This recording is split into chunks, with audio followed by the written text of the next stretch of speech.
জান্নাতীরা যখন জাহান্নামীদের কাতারের মধ্যে থেকে হাঁটতে থাকবেন, অমনি জাহান্নামীদের কাতারের মধ্য থেকে জান্নাতীরা বলে, আব্দুল্লাহ ভাই কই যাও? ও আমার ছেলে, তুই কই যাও?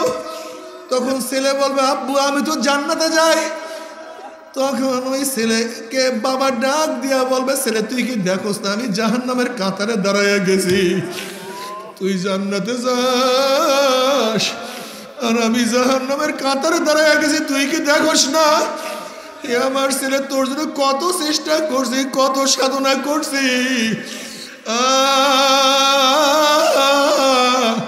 তুই মাদ্রাসায় পড়াশোনা করছ, আমি তোকে কত টাকা পাঠাইয়া দিছি, তোকে ভালো খাওয়াবার জন্য কত চেষ্টা করছি। আজকে তোর বাবা জাহান্নামের কাতারে দাঁড়াইয়া গেছে। অমনি ছেলে বাবার হাতখানা খপ করে ধরবে, ধরিয়া টানিয়া টানিয়া আমার মাওলার কাছে নিয়ে যাবে। বলবে, মাওলা রে,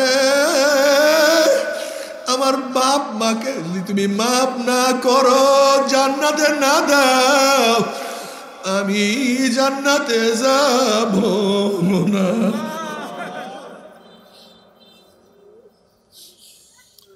আমার যুবক বাবার, আমার মুরব্বী বাবার, আমার পর্দারা মা বোনেরা, বাবারা দুনিয়াতে কয়দিন থাকবো? কয়দিন?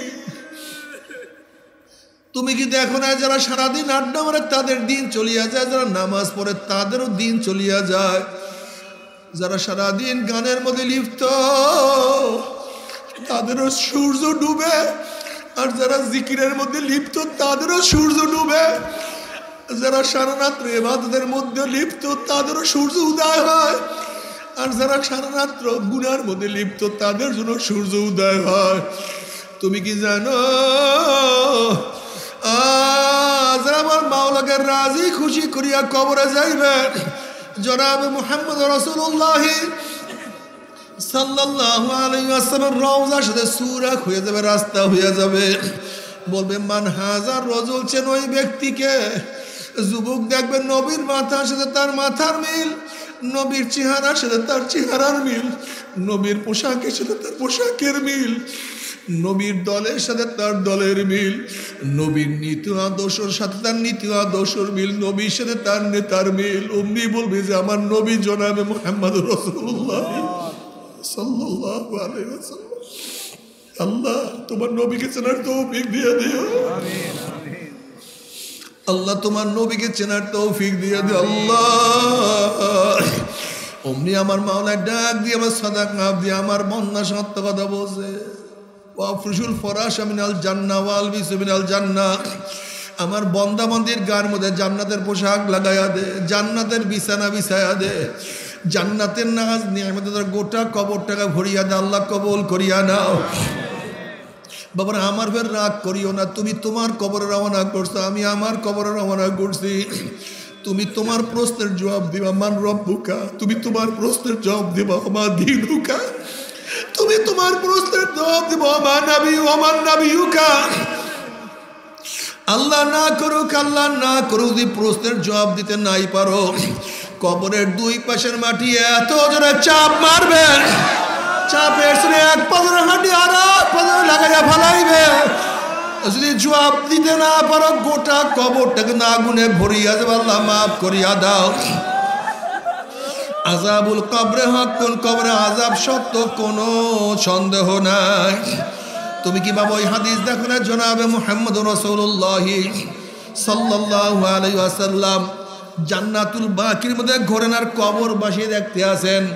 কোন কবরবাসীর অবস্থা কি? এক কবরের কিনারে গিয়া দেখেন কবরের মধ্যে আযাব চলতে আছে। নবী আলাইহিস সালাতু ওয়াস সালাম কবরের কিনারে দোয়া করা শুরু করলেন, কিন্তু যতই দোয়া করেন দোয়া কবুল হয় না। আল্লাহ পাক ডাক দিয়ে বলে, আমার হাবিব গো, গোটা নবীরা দোয়া করলো, আমি তোমাদের দোয়া কবুল করব না। নবী আলাইহিস সালাতু ওয়াস সালাম বলেন, মাওলা কেন আমাদের দোয়া কবুল করবা না? আল্লাহ পাক বলেন, যতক্ষণ পর্যন্ত কবরবাসীর মা তাকে মাফ না করবে, ততক্ষণ পর্যন্ত আমি তোমাদের দোয়া কবুল করব না। হে আমার যুবক বাবারা, মুরব্বী বাবারা, যারা বাপ মার সাথে বেয়াদবি করো, খবরদার, বাপ মা না মাফ করলে উপায় হবে না। যারা বাপ মার সাথে বেয়াদবি করছো আজকে রাত্রে গিয়ে তাদের পাও জড়াইয়া ধরবা, তাদের পাও জড়াইয়া কান্না কেটে করবা, মা ও আমার বাবা, যতক্ষণে মাপ না করবেন পাও ছাড়বো না। ওয়াদা করলাম আর কোনোদিন বেয়াদবি করবো না। আল্লাহ তুমি মাফ করিয়া দিও। যাদের বাপ মা মারা গেছে কবরের কিনারে গিয়া বারবার জিয়ারত করো, বেশি বেশি দান সদকা করতে থাকো।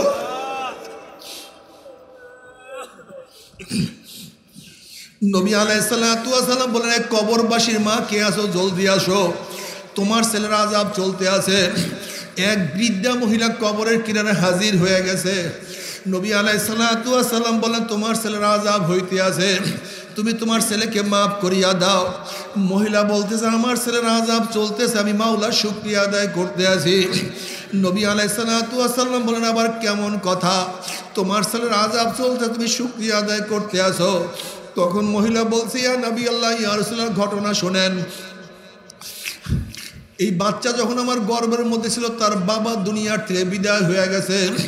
সে জন্ম হওয়ার পরে তার চেহারার দিকে আমি তাকাইয়া রয়েছি। সে আস্তে আস্তে বড় হয়, তার চেহারার দিকে তাকাইয়া থাকে। আমার সুখ দুঃখ সব তার চেহারার দিকে তাকাই মিলিয়ন করাইয়া বলে, ইয়া নবী আল্লাহ, ইয়া রাসূলুল্লাহ, আমি আর কোনোদিন বিবাহ বসলে তার চেহারার দিকে তাকাইয়া থাকি। ইয়া নবী আল্লাহ, ইয়া রাসূলুল্লাহ, সে বড় হইল, আমি তাকে বিবাহ করাইলাম, কিন্তু বিবাহ করার পরে কষ্ট, আফসোস, সে এখন আমার কথা শুনে না। তার স্ত্রী যা বলে তাই সে শুনে, মনের মধ্যে খুব ব্যথা, সহ্য করতে পারি না, কিছু বলতেও পারি না। ইয়া নবী আল্লাহ, ইয়া রাসূলুল্লাহ, একদিন কি যেন তার স্ত্রী তার কানে কানে বলছে, বলার সাথে সাথে আমার ছেলে আমার মাথার উপর একটা বাড়ি মারছে। বাড়ি মারার সাথে সাথে আমার মাথাতে রক্ত বাইর হওয়া শুরু হয়ে গেছে। তখন আমি মাওলার কাছে বললাম, মাওলা হে, দুনিয়াতে আমার ছেলেকে আযাব দিলে, কষ্ট দিলে আমি সহ্য করতে পারবো না, কিন্তু কবরে নিয়ে আমার ছেলেকে তুমি ছাড়বা না। ইয়া নবী আল্লাহ, ইয়া রাসূলুল্লাহ, আমার দোয়া মাওলায় কবুল করছে, এর জন্য মাওলার শুকরিয়া আদায় করতে আসি। এখানে আমরা আসছি দাওয়াত ও তাবলীগের নিসবতে। কিসের নিসবতে ভাই? দাওয়াত ও তাবলীগের নিসবতে এখানে আমরা আসছি। নসিহত শোনার জন্য, নসিহত করার জন্য এখানে আমরা আসছি। কেউ নসিহত করবে, কেউ নসিহত শুনবে। তা নসিহত করবেন কেন, নসিহত শুনবেন কেন? নবী আলাইহিস সালাতু ওয়াস সালাম ফরমান, বুখারীর মধ্যে রওয়ায়াত আছে, আদ-দীন ওয়ান নাসিহা, নসিহতের নামই দিন। যতদিন পর্যন্ত নসিহত চলবে, উপদেশ চলবে, ওয়াজ চলবে, ততদিন দ্বীনের বাতিও জ্বলতে থাকবে। যখন ওয়াজ নসিহত বন্ধ হয়ে যাবে, দ্বীনের বাতিও বন্ধ হয়ে যাবে। উদাহরণ, আমরা এখানে যারা টুপি পড়ছি, জন্মগতভাবে একজনের টুপি পরিয়া জন্মগ্রহণ করি নাই। টুপি পড়লাম কিভাবে? কেউ আপনাকে দাওয়াত দিছে, কেউ আপনাকে বলছে যে নবী আলাইহিস সালাতু ওয়াস সালাম টুপি পড়তেন। এই কেউ আপনাকে নসিহত করার কারণে, তার নসিহতের কারণে আপনি টুপি পড়ছেন। যদি কেউ আপনাকে না বলতো, আপনি টুপি পড়তেন কিভাবে? আমরা যে দাড়ি রাখছি, জন্মগত কেউ দাড়ি নিয়ে আসি নেই। দেখেন এই দুনিয়ার মধ্যে কেউ দাড়ি রাখে, কেউ দাড়ি, আপনি দাড়ি রাখলেন কিভাবে? কেউ নিশ্চয়ই আপনাকে নসিহত করছে যে সমস্ত নবীদের আমল দাড়ি। সমস্ত নবীদের চেহারা কি ছিল? শুধু আমার নবীর না, সমস্ত নবীর চেহারায় দাড়ি ছিল। জনাব মুহাম্মদ রাসূলুল্লাহ সাল্লাল্লাহু আলাইহি ওয়াসাল্লামের চেহারায় দাড়ি ছিল। তিনি দাড়ি রাখার নির্দেশ করেছেন। যেহেতু তার চেহারায় দাড়ি ছিল, দাড়ি রাখা আদেশ করেছেন, বিধায়ী আমরা কি করছি? যদি এই নসিহত কেউ না করতো, আমিও দাড়ি রাখতাম না। আমি কিভাবে কলেমা পড়ছি? নিশ্চয়ই কলেমার কেউ দাওয়াত দিছে। আমি কিভাবে নামাজ পড়ছি? কেউ নামাজের দাওয়াত দিছে। কি বুঝলেন? যদি এই দাওয়াত, এই নসিহত না থাকতো, তাহলে আমরা একজনও কলেমা পড়তাম না, একজনও নামাজ। এখন কি বলা যায় না, আদ-দীন ওয়ান নাসিহা, নসিহাত আছে, উপদেশ আছে, ওয়াজ আছে, তো দিনও কি কথা বলতে পারি না আমরা? যদি নসিহাত না থাকে, কি কথা বলেন না কেন? নসিহাত না থাকে দিনও। এর জন্য জনাব মুহাম্মদ রাসূলুল্লাহ সাল্লাল্লাহু আলাইহি ওয়াসাল্লাম বলেছেন আদ-দীন ওয়ান নাসিহা, এই নসিহাতের নামই দিন। এই নসিহাতের জন্য এখানে আসছে। আপনার নসিহাত শুনবেন কেন? কারণটা কি?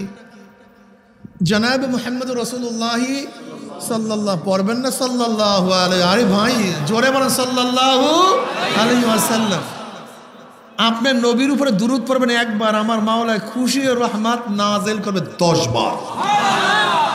সবচেয়ে ওই ব্যক্তি বখিল, সবচেয়ে ওই ব্যক্তি কিপটা বখিল যে নবীর উপরে দুরূদ পড়ে না, সে সবচেয়ে বখিল। জনাব মুহাম্মদ রাসূলুল্লাহ সাল্লাল্লাহু আলাইহি ওয়াসাল্লাম বলেন কি, কুন আলিমান আও মুতাআল্লিমান আও মুস্তামিআন আও মুহিব্বান ওয়ালা তাকুন খামিসান ফাতাহলিক। তোমরা সবাই আলেম হও। সবাই কি হও? সবাই কি হও? কে বলছেন?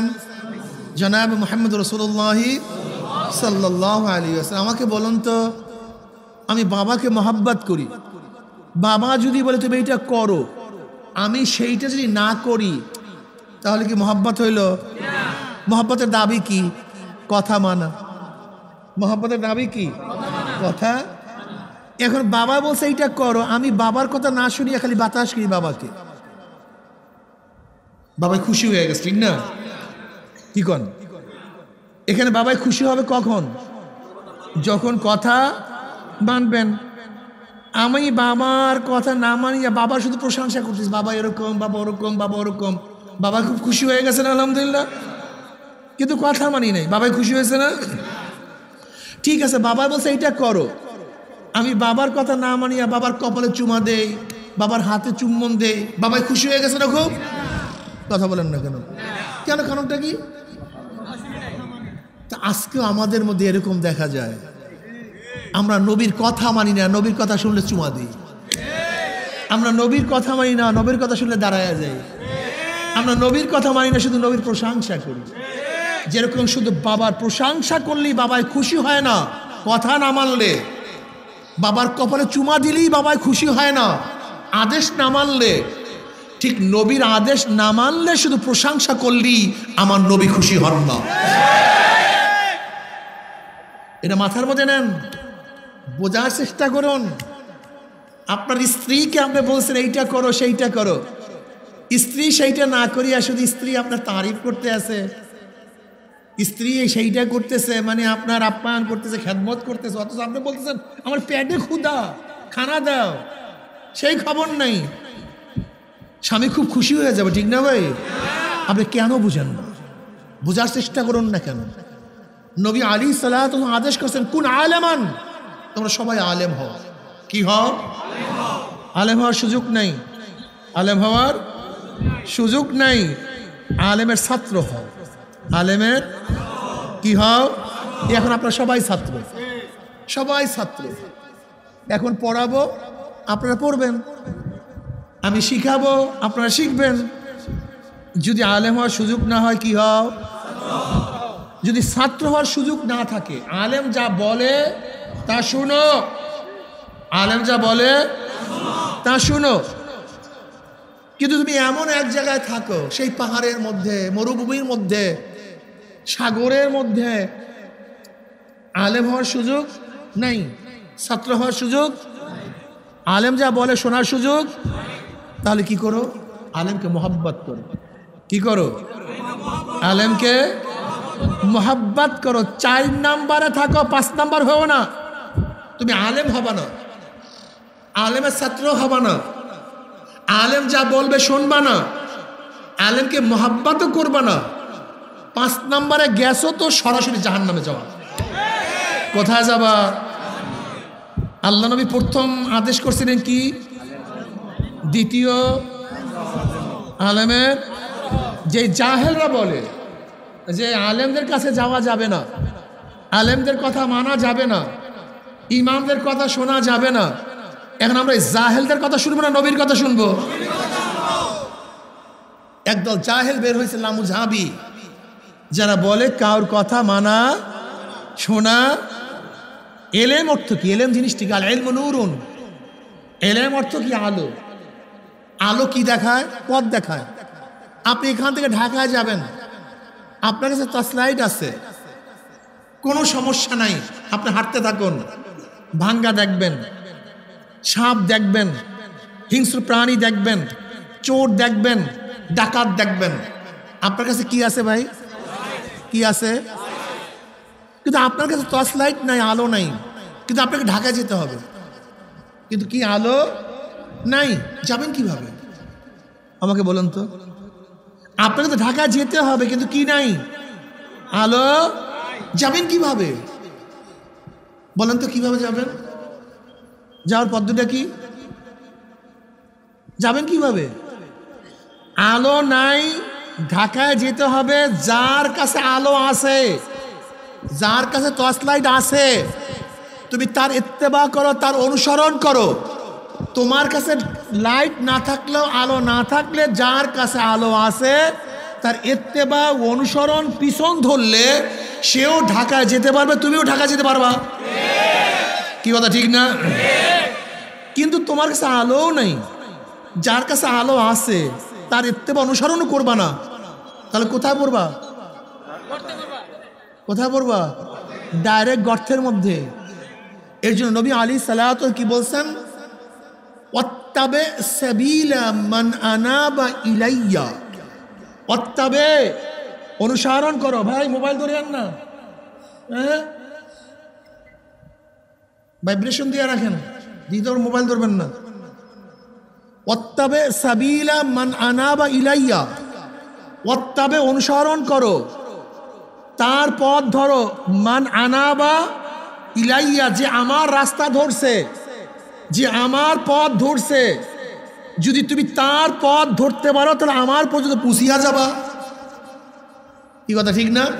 ওয়াত্তাবে সাবিলা মান আনাবা ইলাইয়া, মানে তোমার কাছে আলো নাই, যার কাছে আলো আছে তার পথ ধরো। আল্লাহ পাক কি বলেন? ইত্তাবিউ মাল্লা ইয়াসআলুকুম আজরাও ওয়া হুম মুহতাদুন। ইত্তাবিউ, অনুসরণ করো, অনুকরণ করো। কাদের? যারা হেদায়েতের পরিবর্তে উজরাত চায় না, টাকা চায় না, এবং নিজে হেদায়েতের উপরে আসে, এমন ব্যক্তির অনুসরণ অনুকরণ তুমি করো। আল্লাহ পাক কি বলেন? ইয়া আইয়ুহাল্লাযীনা আমানুত্তাকুল্লাহ ওয়া কুনু মা'আস সাদিকিন। আল্লাহকে ভয় করো এবং সত্যবাদীদের কি হয়ে যাও? সঙ্গী হয়ে যাও। কোন আলেমান। দেখেন, খুব ভালো মতো বুঝবেন। আজকে অনেকেই আমরা মনে করি হুজুর আমরা মূর্খ মানুষ, আমরা কিছু বুঝি না, কাজে আমল করব কিভাবে? তোমাকে অবশ্যই মনে রাখতে হবে জনাবে মুহাম্মদ রাসূলুল্লাহ সাল্লাল্লাহু আলাইহি ওয়াসাল্লাম বলেছেন, তলাবুল ইলমি ফরিজাতুন আলা কুল্লি মুসলিম। প্রত্যেকটা মুসলমানদের উপরে ইলম অর্জন করা ফরজ। প্রত্যেকটা মুসলমানদের উপরে ইলম অর্জন করা কি ফরজ। শোনো, কোন অপরাধী অপরাধের শাস্তি না জানিয়ে যদি অপরাধ করে, আর সে যদি জজখানায় গিয়ে বলে, জজ সাহেব এই অপরাধের এই শাস্তি আমি জানতাম না, বিদায়ী এই অপরাধ করছি, আপনি আমাকে মাফ করে দেন, তাহলে কি জজ সাহেব মাফ করবে? আমাকে বলুন তো। না, না। তুমি অপরাধের শাস্তি না জানিয়ে অপরাধ করলে তুমি অপরাধী, তোমাকে শাস্তি ভোগ করতে হবে। যারা মনে করেন যে আমরা আলেম না, আমরা ইসলাম জানি না, ইসলাম সম্পর্কে আমার জানা নাই, বিধায় আমি অন্যায় করেছি, যেরকম অপরাধী অপরাধের শাস্তি না জানিয়াও অপরাধ করলে অপরাধের শাস্তি ভোগ করতে হয়, ঠিক তদ্রূপ আপনি ইসলাম সম্পর্কে না জানিয়াও ইসলামের খেলাফ করলে আপনাকে শাস্তি ভোগ করতে হবে। কারণ আপনি প্রথমেই ভুল করছেন। তলাবুল ইলমি ফরিজাতুন আলা কুল্লি মুসলিম। প্রত্যেকের উপরে ইলম অর্জন করা কি ছিল? ফরজ ছিল। আপনি সে ফরজ তরক করছেন, কাজে আপনাকে অবশ্যই শাস্তি ভোগ করতে হবে। কুন আলেমান আও মুতাআল্লিমান আও মুস্তামিআন। আলেমের কথা শুনো, আলেমের কথা শুনো, মুহিব্বান, আলেমকে মোহাব্বত করো। ফায়দাটা কি? আনাস ইবনে মালিক রাদিয়াল্লাহু ফরমান, জনাব আমি আপনাকে দ্বিতীয়বার বলছেন উঠবেন না, একবার বলছি উঠবেন না, কিয়ামত পর্যন্ত বয়ান শুনবেন, আপনার হেদায়েত হবে না। এর কারণ কি জানেন? এর কারণ কি জানেন? এই যে মাইকওয়ালারা প্রতি মাহফিলেই তো মাইক দেয়, কিন্তু 1 ঘন্টা বয়ান শোনার পরে কত মানুষ দাঁড়িয়ে রাখছে, কত মানুষ নামাজ পড়ছে, কিন্তু মাইকওয়ালারা সারাদিন ওয়াজের মধ্যে মাইক দেয়, কিন্তু তারা নামাজ পড়ে না কেন? একদিন চিন্তা করছেন? তারা দাঁড়িয়ে রাখে না কেন? একদিন চিন্তা করছেন? বলেন তো কেন? হ্যাঁ, কারেক্ট কারেক্ট। উনি আওয়াজ শুনে, উনি বয়ান শোনে না। উনি কি শোনে? কি শোনে না? এই যারা নিয়ে আসছে না ইউটিউবওয়ালারা, এরাও কি শোনে? ওনার খেয়ালই হলো বাস ওনার কলব ওই দিকে, এর জন্য হাজারো বয়ান শুনবে, ওনার কলবের মধ্যে বয়ান ঢুকবে না। আর উনি আমাকেও ক্ষতি করে, আর একজনকে ক্ষতি করে। উনি আমাকেও ডিস্টার্ব করে, আরেকজনকে ডিস্টার্ব করে। আপনি বয়ান কি মনে করছেন? যদি সমস্ত মানুষ বয়ানে হেদায়েত হয়ে যেত, প্রতিদিন বয়ান শুনে, এরপরে মানুষ নামাজ পড়ে না কেন, রোজা রাখে না কেন? আওয়াজ শুনে, বয়ান শুনে না। কি শুনে? কি শুনে না? মানে কান ভেদ কইরা কলব পর্যন্ত বয়ান পৌঁছে না। এই জন্য এত বয়ান চলে, কোনো বয়ানে কাজ হয় না। বয়ানে কাজ এত সহজ মনে করছেন? জেহেন এত সহজ, খুব কঠিন মাসালা। যাই হোক, এই নসিহাতের নাম দিন। এই নসিহাতের নাম কি? নসিহাত চলবে, বুঝলে গেছেন এর মধ্যে। নসিহাত চলবে, নসিহাত নাই, দিনও। এর জন্য বেঈমানরা যেন নসিহাত না চলে সেই ব্যবস্থা করতে চায়। ওদের জানে তো হাদিস, নসিহাত আছে তো দিন আছে, নসিহাত নাই, দিন নাই। ফায়দাটা কি বলতে পারেন? আমি কেন আসছি? আমার নিয়াত, যদি আমি একজনকে নসিহাত করিয়া নামাজ পড়াইতে পারি, ইবাদত করাইতে পারি, ওই ব্যক্তি জিন্দেগিতে যত নামাজ পড়বে, যেই পরিমাণে ন্যাক হবে, আমার আমল নামায় মাওলা পাক ওই পরিমাণে ন্যাক লিখে দেবে। এর জন্য আসছি। আপনারা আসছেন কেন? যদি আল্লাহ পাক রব্বুল আলামিন আমাকে হেদায়েত দিয়া দেন, তাহলে আল্লাহ পাক রব্বুল আলামিন আমার মাধ্যমে যত মানুষকে হেদায়েত দিবেন, ওই পরিমাণে ন্যাক আমার আমল নামা লিখে দিবেন। ঠিক আছে না? এই নিয়াতে যদি বয়ান করি, নিয়াতে বয়ান শুনি, তখন মজলিসটা কেমন হবে বলেন তো? আল্লাহ পাক আমাদেরকে কেন সৃষ্টি করেছেন? টাকা কামাই করার জন্য, ধনী হওয়ার জন্য, পীর সাহেব হওয়ার জন্য, মেম্বার হওয়ার জন্য, এমপি হওয়ার জন্য, চেয়ারম্যান হওয়ার জন্য, ঠিক না? ডিসি, এসপি, সচিব। আল্লাহ নিজেই কয়, ওমা খলাকতুল জিন্না ওয়াল ইনসা ইল্লা লিয়াবুদুন, আমি মানুষ এবং জিনকে সৃষ্টি করেছি একমাত্র আমার ইবাদতের জন্য। কার ইবাদতের জন্য? ইবাদত, আবেদ, মাবুদ। বলেন, ইবাদত, আবেদ, মাবুদ। আবেদ যা করে তার নাম ইবাদত, যার জন্য করে তার নাম মাবুদ। আমরা আবেদ, আমাদের কাজ কি? জোরে বলেন, আবেদের কাজ কি? খতিবের বক্তব্যের নাম খুতবা, কাতেবের লেখনীর নাম কিতাবাত, আবেদের কাজের নাম ইবাদত। আবেদ যা কিছু করবে, কথা বলেন, তার সবই আবেদ। যা কিছু করবে, যার জন্য করবে, মাবুদ। আল্লাহ পাক আমাদেরকে কেন বানাইছেন? কিসের জন্য? তা আমরা যে খাই, আমরা বাথরুমে যাই, আমাদের স্ত্রী আছে, আমরা ঘুমাই, আমরা কৃষি কাজ করি, আল্লাহ বানাইছে আমাদেরকে ইবাদত করার জন্য। তাই দুনিয়ার মধ্যে ঘর বানাই, কাপড় পরি, এগুলি কি হবে? এগুলি ইবাদত। জোরে বলেন সুবহানাল্লাহ। ইবাদত বলা হয় মাবুদের হুকুম অনুযায়ী আবেদ যা করবে তার নাম ইবাদত। মাবুদের হুকুম অনুযায়ী আবেদ যা কিছু করবে তার নাম ইবাদত। এইটা বুঝাবার জন্য আমি সুন্দর একটা ঘটনা বয়ান করবো। এই ঘটনা বুঝবে ইবাদত কাকে বলা হয়। দুই বন্ধু, এক বন্ধু বিকলাঙ্গ আর এক বন্ধু গরিব, নদীর এপারে ওপারে থাকে। যেই বন্ধু বিকলাঙ্গ সে কাশফের মাধ্যমে জানতে পারছে তার উপরের বন্ধু 3 দিন পর্যন্ত খানা খায় নাই। ওই বিকলাঙ্গ বন্ধু তার স্ত্রীকে বলছে, যাও আমার স্ত্রী, আমার বন্ধু 3 দিন পর্যন্ত খানা খায় নাই, তাকে গিয়া খানা খাওয়াই আসো। স্ত্রী বলতে আছে, আমি নদী কিভাবে পার হব? তার স্বামী বলতে, যাও তুমি নদীর পারে গিয়া বলবা, মাওলা হে, তুমি তোমার ওই বন্দার উসিলায় নদী পার করিয়া দাও, যে 40 বছর পর্যন্ত স্ত্রী ব্যবহার করে নাই। এখন স্ত্রী চিন্তা করতে আছে, সে আমার স্বামী, সে আমাকে ব্যবহার করছে কি করে না সেও জানে, আমিও জানি, তার ঘরে কত সন্তান, অথচ সে বলতে আছে 40 বছর পর্যন্ত সে স্ত্রী ব্যবহার করে নাই। কিন্তু স্ত্রীর আকীদা ছিল, বিশ্বাস ছিল, আমার স্বামী একজন আল্লাহর ওলি। সে নদীর পারে গিয়া বলছে, মাওলা হে, তুমি তোমার ওই বন্ধুর উসিলায় নদী পার করিয়া দাও, যে 40 বছর পর্যন্ত স্ত্রী ব্যবহার করে নাই। আল্লাহর কি কৃষ্ণা, নদীর পানি শক্ত হয়ে গেছে, সে নদী পানি দিয়া চলিয়া গেছে, গিয়া দেখে তার বন্ধু আসলে 3 দিন পর্যন্ত খানা খায় নাই। পর্দার আড়ালে গিয়া তার বন্ধুকে খানা খাওয়াইলো। খানা খাওয়াবার পরে বলতে আছে, আমি এখন কিভাবে নদী পার হব? বলে, তুমি কিভাবে নদী পার হইছ? বলে, আপনার বন্ধু শিখাইয়া দিছে, মাওলা হে, তুমি তোমার ওই বন্ধুর উসিলায় নদী পার করিয়া দাও, যে 40 বছর পর্যন্ত স্ত্রী ব্যবহার করে নাই। এবার তার বন্ধু গিয়া বলতে, যাও তুমি নদীর পারে গিয়া বলবা, আল্লাহ তুমি ওই তোমার ওই বন্ধুর উসিলায় নদী পার করিয়া দাও, যে 40 বছর পর্যন্ত খানা পিনা করে নাই।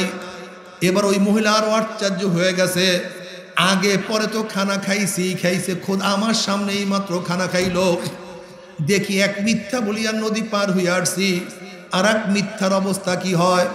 সে নদীর পারে গিয়া বলছে, মাওলা হে, তুমি তোমার ওই বন্ধুর উসিলায় নদী পার করিয়া দাও, যে 40 বছর পর্যন্ত খানা পিনা করে নাই। আল্লাহর কি কৃষ্ণা, নদীর পানি শক্ত হয়ে গেছে, সে নদী পানি দিয়া চলিয়া গেছে। এবার স্ত্রী গিয়া স্বামীর কাছে বলতেছে, স্বামী, আপনি আমার স্ত্রী, আপনি আপনার স্বামী, আমি আপনার স্ত্রী, আপনি আমাকে ব্যবহার করেন কি করেন না আপনিও জানেন, আমিও জানি, কিন্তু আপনি একটা মিথ্যা শিক্ষা দিয়া দিছেন, যে 40 বছর পর্যন্ত আমাকে ব্যবহার করেন নাই, অথচ মিথ্যা বলার কারণে আমি নদী পাড়ি দিয়া চলিয়াও গেলাম। আপনার বন্ধুতে আগে পরে খানা খাইছে, আবার আমার সামনেও খানা খাইছে, আবার বলছে 40 বছর পর্যন্ত খানা খায় নাই। একটা মিথ্যা বলার কারণে আমিও নদী পাড়ি দিয়া চলিয়ে আসলাম, এর ভেদটা কোথায়? তখন তার স্বামী বলতেছে, আমার স্ত্রী, আমিও মিথ্যা কথা বলি না, আমার বন্ধু মিথ্যা কথা বলে নাই। আসলে তুমি বাহ্যিক কথা বুঝছো, ভিতরের কথা বুঝো নাই। আমরা 2 বন্ধু 40 বছর আগে পীরের কাছে বয়াত হয়েছি। আমার পীর সাহেব আমাকে বলছে, বাবা যা কিছু করো রেজায় মাওলার জন্য করিও, আল্লাহ সন্তুষ্টির জন্য করিও, আল্লাহর হুকুম পালন করার জন্য করিও। তখন নিয়াত করছে, আল্লাহ পাকের সন্তুষ্টি ব্যতীত, আল্লাহ পাকের হুকুম ব্যতীত আমি কিছুই করব না। হে আমার স্ত্রী, দেখো, আমি তোমার সাথে মেলামেশা করি আমার শারীরিক চাহিদা মিটাবার জন্য নয়, আমার নিজের গরজে নয়, বরং আল্লাহ পাক রব্বুল আলামিন বলছেন, বাশিরুহুন্না, তোমরা স্ত্রী ব্যবহার করো। যদি আল্লাহ পাক রব্বুল আলামিন স্ত্রী ব্যবহার করার হুকুম না করতেন, আল্লাহর কসম, নিজের চাহিদা মিটাবার জন্য আমি কোনোদিন বিবাহ করতাম না। আমার কথার ভেদ ছিল, মাওলা হে, তুমি তোমার ওই বন্দার উসিলায় নদী পার করিয়া দাও, যে নিজের চাহিদা মিটাবার জন্য বিবাহ করে নাই, বরং তোমার হুকুম পালন করার জন্য বিবাহ করছে। আমার বন্ধুর কথা ছিল,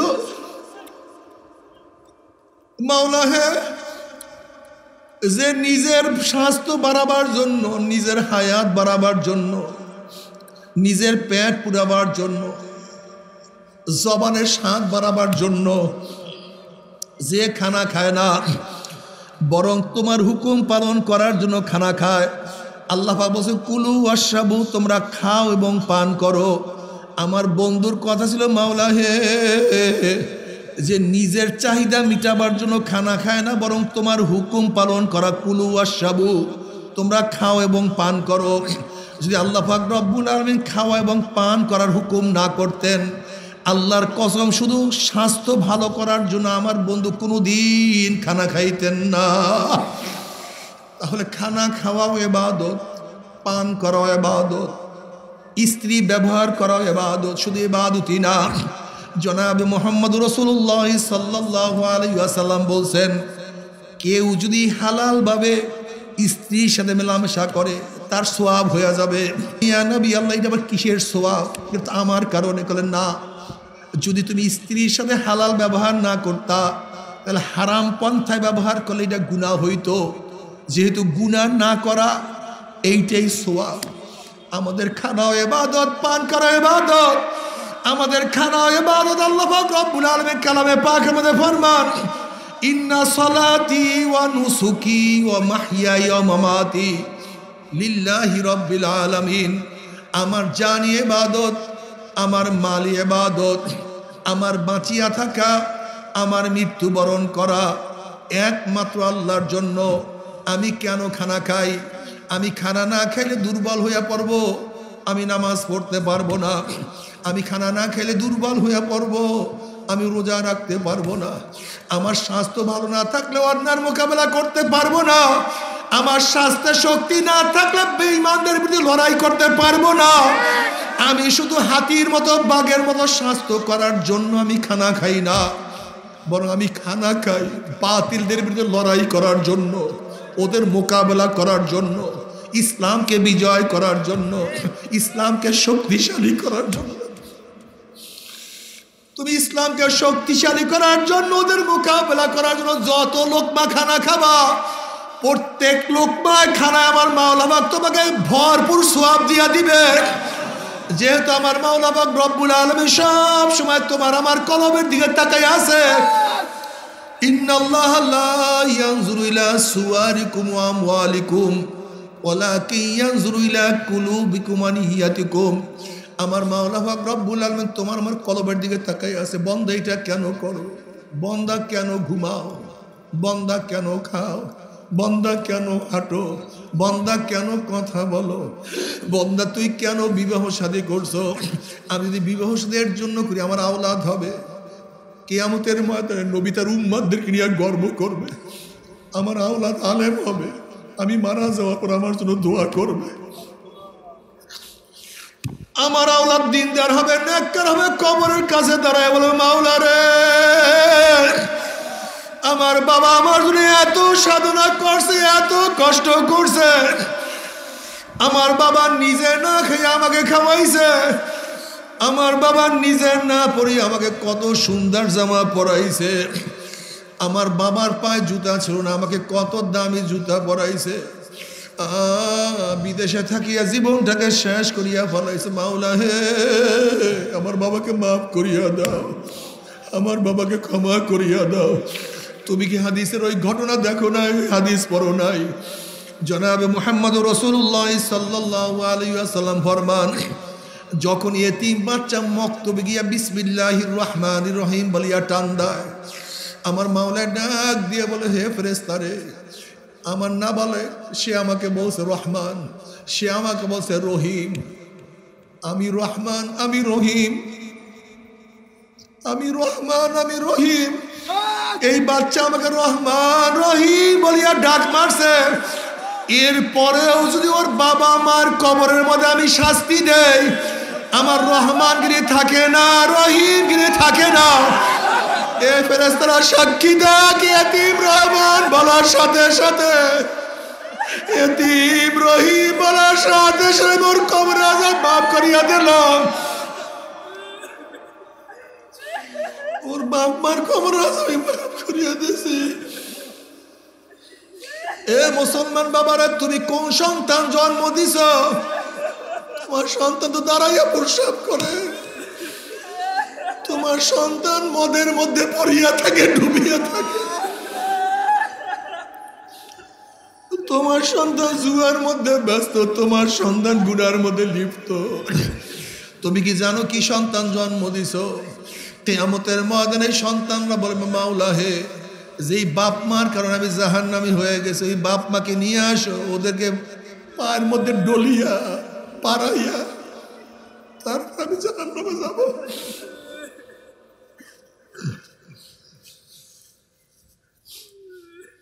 আল্লাহর কসম করিয়া বলিয়া থইয়া গেলাম, যদি নেককার দিনদার সন্তান তৈয়ার করতে পারো,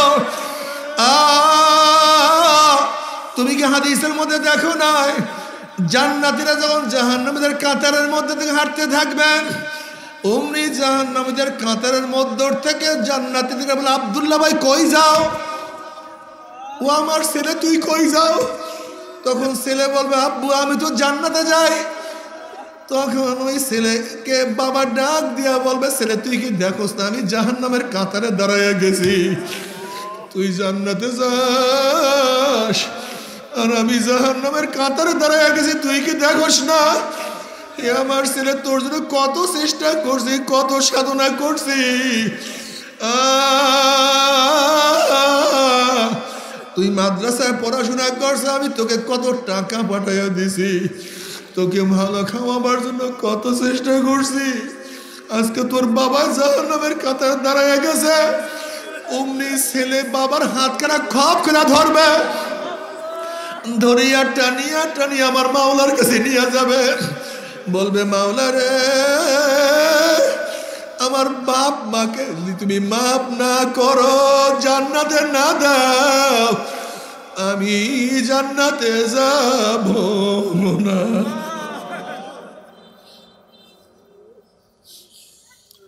আমার যুবক বাবার, আমার মুরব্বী বাবার, আমার পর্দারা মা বোনেরা, বাবারা দুনিয়াতে কয়দিন থাকবো?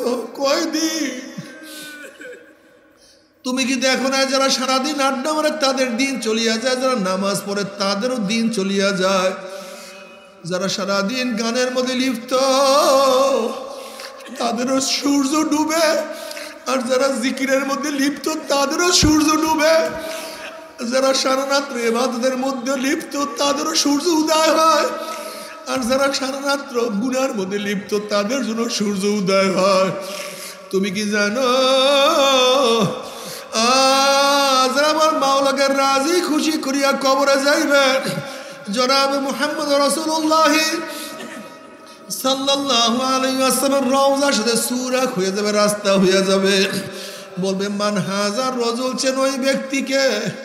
যুবক দেখবে নবীর মাথার সাথে তার মাথার মিল, নবীর চেহারার সাথে তার চেহারার মিল, নবীর পোশাকের সাথে তার পোশাকের মিল, নবীর দলের সাথে তার দলের মিল, নবীর নীতি আদর্শের সাথে তার নীতি আদর্শের মিল, নবীর সাথে তার নেতার মিল। অমনি বলবে যে আমার নবী জনাবে মুহাম্মদ রাসূলুল্লাহ সাল্লাল্লাহু আলাইহি ওয়াসাল্লাম।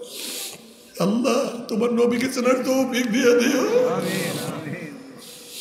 আল্লাহ তোমার নবীকে চেনার তৌফিক দিয়ে দিও আল্লাহ। অমনি আমার মাওলায় ডাক দিয়ে আমার সাদাকা দিয়ে আমার বন্যা সত্য কথা বলছে, ওয়াফরুশুল ফরাশা মিনাল জান্নাহ ওয়ালবিসু মিনাল জান্নাহ, আমার বন্দা বান্দির গার মধ্যে জান্নাতের পোশাক লাগাইয়া দে, জান্নাতের বিছানা বিছাইয়া দে, জান্নাতের নাজ নিয়ামতের গোটা কবরটাকে ভরিয়া দে, আল্লাহ কবুল করিয়া নাও। বাবারা আমার ফের রাগ করিও না, তুমি তোমার কবরে রওনা করছো, আমি আমার কবরে রওনা করছি, তুমি তোমার প্রশ্নের জবাব দিবা, মান রব্বুকা, তুমি তোমার প্রশ্নের জবাব দিবা, মা দীনুকা, তুমি তোমার প্রশ্নের জবাব দিব, আমার নবী আমার নবীকা।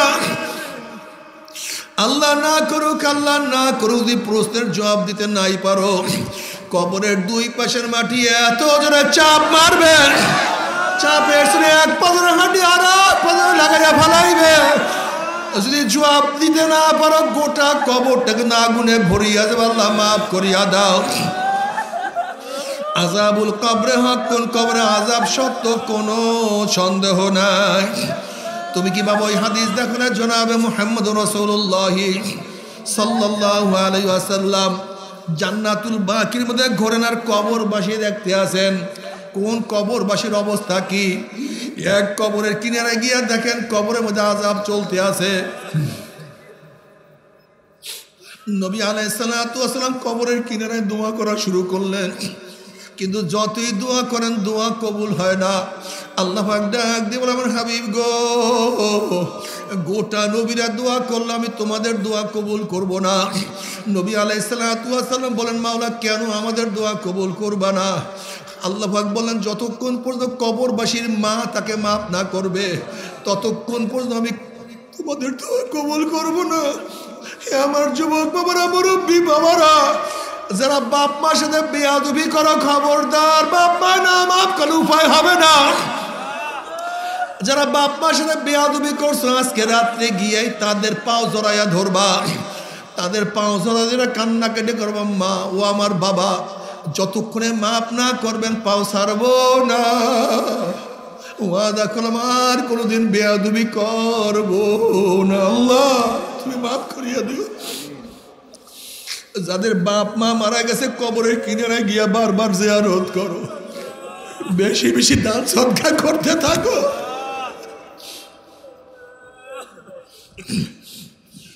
নবী আলাইহিস সালাতু ওয়াস সালাম বলেন, কবরবাসীর মা কে আসো, জলদি আসো, তোমার ছেলের আযাব চলতে আছে।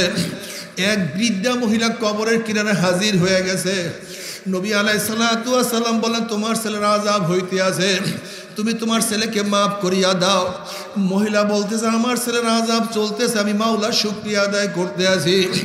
নবী আলাইহিস সালাতু ওয়াস সালাম বলেন, আবার কেমন কথা, তোমার ছেলের আযাব চলতে তুমি শুকরিয়া আদায় করতে আসো? তখন মহিলা বলছে, ইয়া নবী আল্লাহ, ইয়া রাসূলুল্লাহ, ঘটনা শোনেন। এই বাচ্চা যখন আমার গর্ভের মধ্যে ছিল, তার বাবা দুনিয়ার থেকে বিদায় হয়ে গেছে। সে জন্ম হওয়ার পরে তার চেহারার দিকে আমি তাকাইয়া রয়েছি। সে আস্তে আস্তে বড় হয়, তার চেহারার দিকে তাকাইয়া থাকে। আমার সুখ দুঃখ সব তার চেহারার দিকে তাকাই মিলেন করাইয়া বলে, ইয়া নবী আল্লাহ, ইয়া রাসূলুল্লাহ, আমি আর কোনোদিন বিবাহ বসলে তার চেহারার দিকে তাকাইয়া থাকি। ইয়া নবী আল্লাহ, ইয়া রাসূলুল্লাহ, সে বড় হইল, আমি তাকে বিবাহ করাইলাম, কিন্তু বিবাহ করার পরে কষ্ট, আফসোস, সে এখন আমার কথা শুনে না। তার স্ত্রী যা বলে তাই সে শুনে, মনের মধ্যে খুব ব্যথা, সহ্য করতে পারি না, কিছু বলতেও পারি না। ইয়া নবী আল্লাহ, ইয়া রাসূলুল্লাহ, একদিন কি যেন তার স্ত্রী তার কানে কানে বলছে, বলার সাথে সাথে আমার ছেলে আমার মাথার উপর একটা বাড়ি মারছে। বাড়ি মারার সাথে সাথে আমার মাথাতে রক্ত বাহির হওয়া শুরু হয়ে গেছে। তখন আমি মাওলার কাছে বললাম, মাওলা, হে দুনিয়াতে আমার ছেলেকে আযাব দিলে, কষ্ট দিলে আমি সহ্য করতে পারবো না, কিন্তু কবরে নিয়ে আমার ছেলেকে তুমি ছাড়বা না। ইয়া নবী আল্লাহ, ইয়া রাসূলুল্লাহ, আমার দোয়া মাওলায় কবুল করছে, এর জন্য মাওলার শুকরিয়া আদায় করতে আসি। নবী আলাইহিস সালাতু ওয়াস সালাম চিন্তা করছেন, এই ব্যক্তি, এই মহিলা খুবই কষ্ট পাইছে, যতক্ষণ কবরে আযাব না দেখবে তার ছেলেকে মাফ করবে না।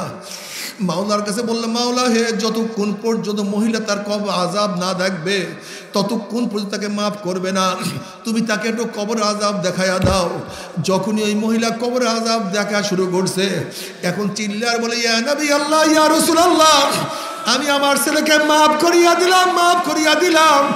ইয়া নবী আল্লাহ, আযাব তো কেউ সহ্য করতে পারে না, আমার ছেলের শরীরের সমস্ত চামড়া খুলিয়া ফেলানো হয়েছে, গোটা কবরটা জাহান্নামের আগুনে ভরিয়া গেছে। ইয়া নবী আল্লাহ, তার উপরে গুর্জের বাড়ি, এই আযাব তো কেউ সহ্য করতে পারে না। আল্লাহ, আল্লাহ, তুই আমাদের সবাইকে মাফ করিয়া দাও।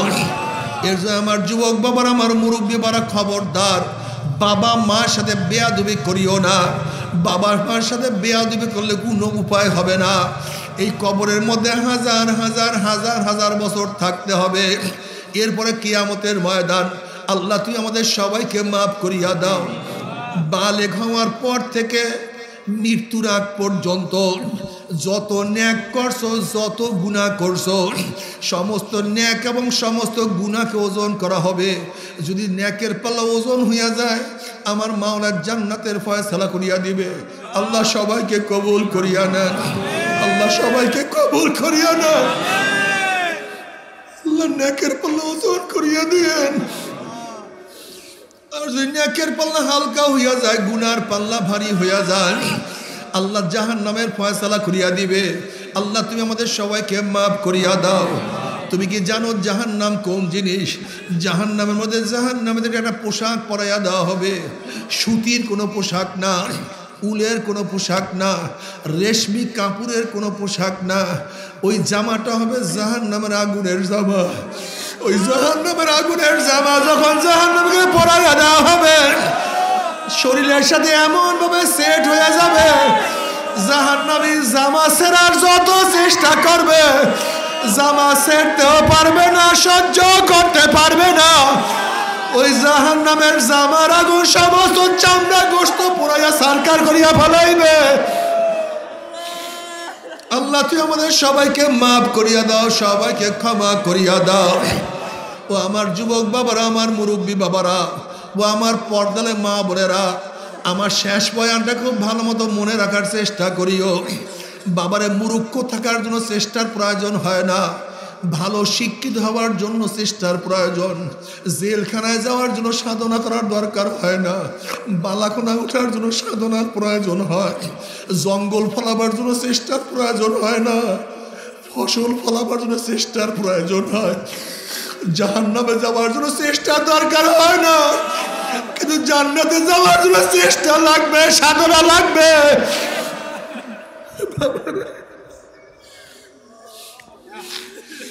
জান্নাতে যাওয়ার জন্য সাধনা লাগবে, চেষ্টা লাগবে। সাধনা ব্যতীত কেউ মাওলার জান্নাতে যাইতে পারবে না। আল্লাহ তবে মুমিন মুসলমান বলতে সবাইরে মনে চায় গুনার থেকে ফিরিয়া নেক আমল করিয়া মাওলার জান্নাত কিন্তু সবাইরই যাইতে মনে চায়। গুনাহ নিয়া মাওলার জাহান্নামে কাউরে কিন্তু যাইতে মনে চায় না। কিন্তু কেনই বা আমরা নেক আমল করতে পারি না, কেনই বা গুনার কাম ছাড়তে পারি না? এর মূল কারণ হলো আপনার এবং আমার পিছনে নফস এবং শয়তান লাগিয়া রয়েছে। এই নফস এবং শয়তান থেকে ফেরার জন্য যে কোনো একজন হক্কানি আল্লাহর ওলির হাতে হাত দিতে হবে রে বাবা।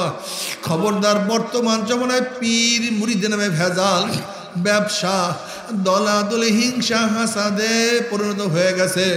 সমস্ত আল্লাহর ওলির একমত যে এই পীরের 5 জন মুরিদের মধ্যে কমপক্ষে 3 জনকে দেখবেন আলহামদুলিল্লাহ সুন্নাত মাফিক আমল আখলাক মজবুত হইয়া যাইতে আছে, গুনার কাম ছাড়তে আছে, নেকের আমল ধরতে আছে, কলব নরম হইয়া চোখে পানি আসতে আছে।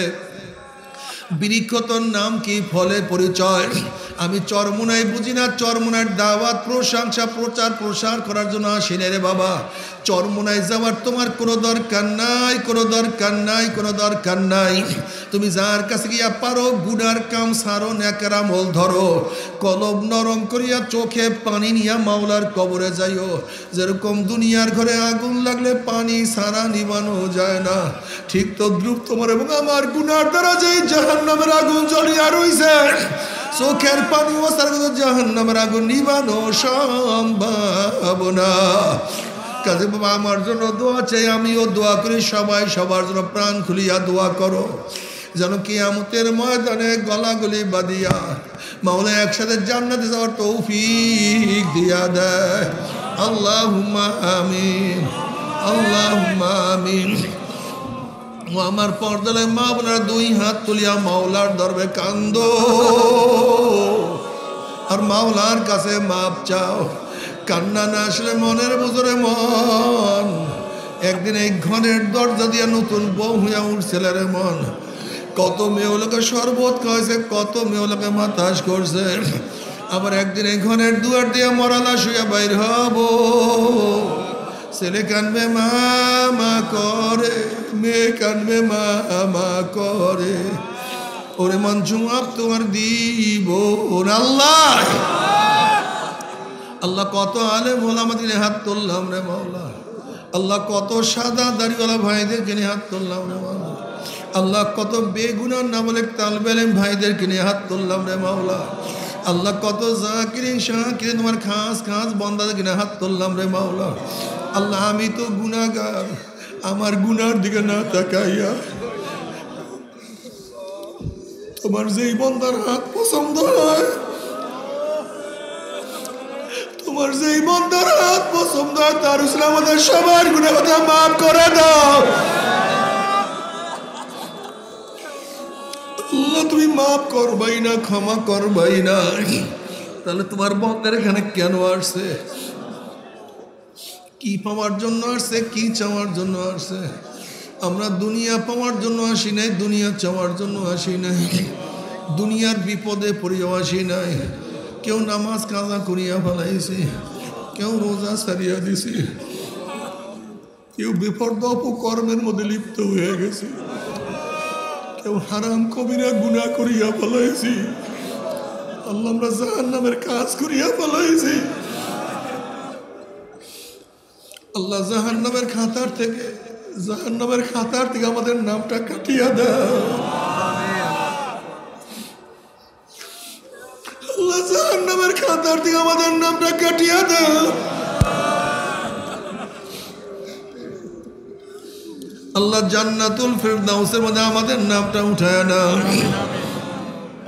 আল্লাহ আমার যুবক বাবাদেরকে কবুল করিয়া নাও আমার মুরব্বী বাবাদেরকে কবুল করিয়া নাও আল্লাহ আমার মা বোনদেরকে কবুল করিয়া নাও আল্লাহ আমরা যারা হাত তুললাম জানি না কার মা নাই জানি না কার বাবা নাই